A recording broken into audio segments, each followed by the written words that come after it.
باشووری کوردستان بە تایبەتی بۆ هەرچا پارچەی کوردستانەوەکو یەک لەشکرکێشیە کات و دەستدرێژیە کاتە سەر ئازادی خوازان و وڵات پارێزان بە تایبەتی بۆ باشووری کوردستان کە لەماوەی ئەم 30 ساڵە بەهۆی ئەوەی کە ئەو حکوومەتەی کە ئەمڕۆ باشووری کوردستانە بابەڕێوە حکوومەتێک دەتوانین بڵێن لە ڕووی بەڕێوەبردنەوە هەم لە ڕووی سیاسەتەوە هەم لە ڕووی سەربازیەوە فەشەلی هێناوە. لەبەر ئەوەی ڕێگای خۆش کردو بۆ دەوڵەتی تورکیا و هۆکاری سەرێکی دەسەڵاتدارانی باشووری کوردستانە بە هەموو حیزبەکانی باشووری کوردستانەوە کە ئەمڕۆ دەوڵەتی وایە لە دەوڵەتی تورکیا و دژمنان کردووە کە ئازادی خوازان بکەن بە ئامانجیا چیاکانی کوردستانی یا باشووری کوردستان و شارەکان میتی تورک و دژمنان بە ئارزوی خۆیان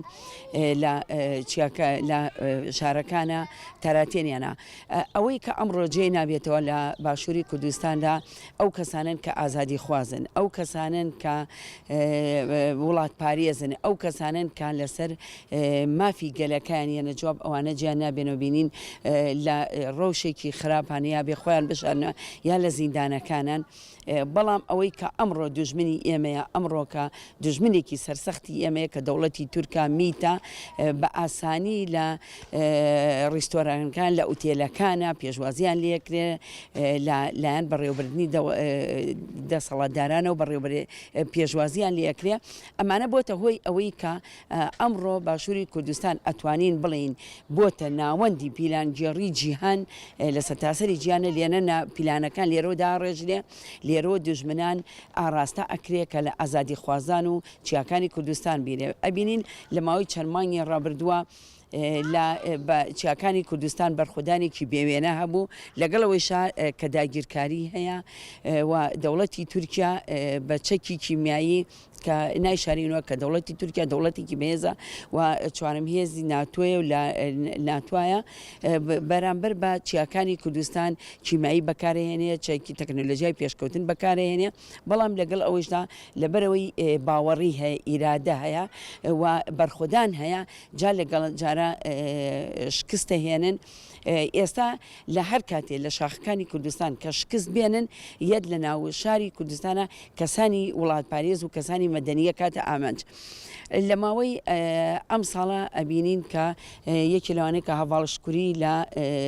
چوارچرا کردە ئامانج لە شاری سلێمانی ئەمە وای کرد لە دەوڵەتی تورکیا کە ڕێگا خۆشکەر بێ لە شاری سلێمانی جارێکی تر کە هەواڵزەکی ماوەی حەوت ڕۆژێ لەمە پێش کە خاوەنی ڕیستۆرانی دەنیزە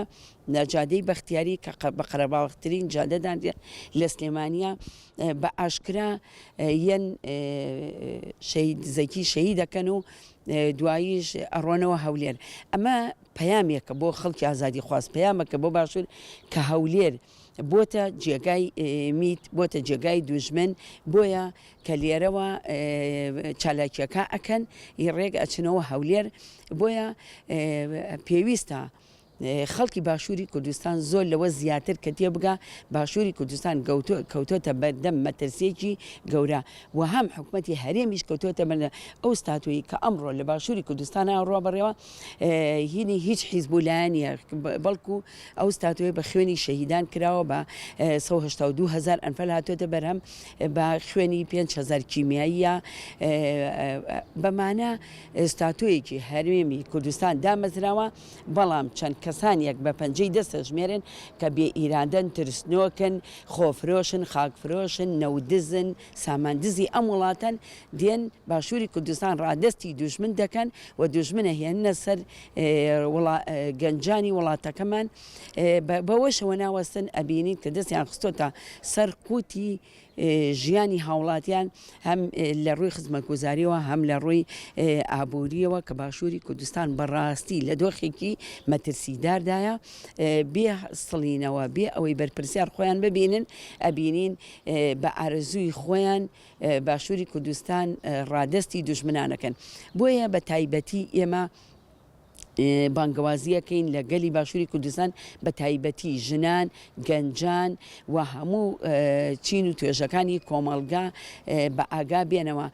ئەو دەستدرێژەی کە ئەمڕۆ تورکیا ئیکاتە سەر باشووری کوردستان بە بیانووی پەکەکە ئەمە بیانوویەکی زەقا ئەبێ هەمومان لەوە تێگەیشتون و تێش بگەین لەبەرەوەی کاتێک کە 1970 ئەنفال کرا پەکەکە لێرە نەبوو کاتێک کە 5,000 نەفەری هەڵەبجا کیمەباران کران و جینۆسایی کرا پەکەکە لێرە نەبوو کاتێک کە 5,000 گوندی باشووری کوردستان تێکدرا و هەموو خەڵکەکەی ڕاپێکی ئۆردوگاگان کرا و چوادەوریان کرا بەستیاج زیندانێکی گەوریان بە دروست کرد خۆ کاتە پەکەکە لێرە نەبوو کەواتە ئەو کاتە دیکتاتۆرێکی تر وەکو ڕژێمی بەعەز بوو ئێستا دیکتاتۆرەکان یەک لە دوای یەک خۆیان تاقیەکەن و بەسەر گەلی کووردا ئەمیش ئەوە دەرەخات کە گەلی کورد یەکگرتوو نیە یەک هەڵوێستی نیە یەک ڕیزی نیە بۆیە دوژمنە ترسنۆکە بێ ئیرادەکانمان کە لە هەموو ڕوویەکەوە شکستیان هێناوە دییان بەسەر گەلی ئێمە خۆیان تاقیەکەنەوە بە هەموو جۆرە چەکێک دەستدرێژیەکەنە سەر ئێمە جنوسایی دەکەن قەتڵ عاممانەکەن بۆیە پێویستە گەلی باشوور بە هوشیار بێتەوە و حکومەتی هەرێم بە تایبەتی یەکێتی لە ناوچەی سلێمانیە بەرپرسیارە و ئەبێ ئاسایشی سلێمانی کاڵی ئێمە پارێزگاری لە گەلی باشوورەکەین ئەبێ بە ئاگا بێنەوە کە ئەو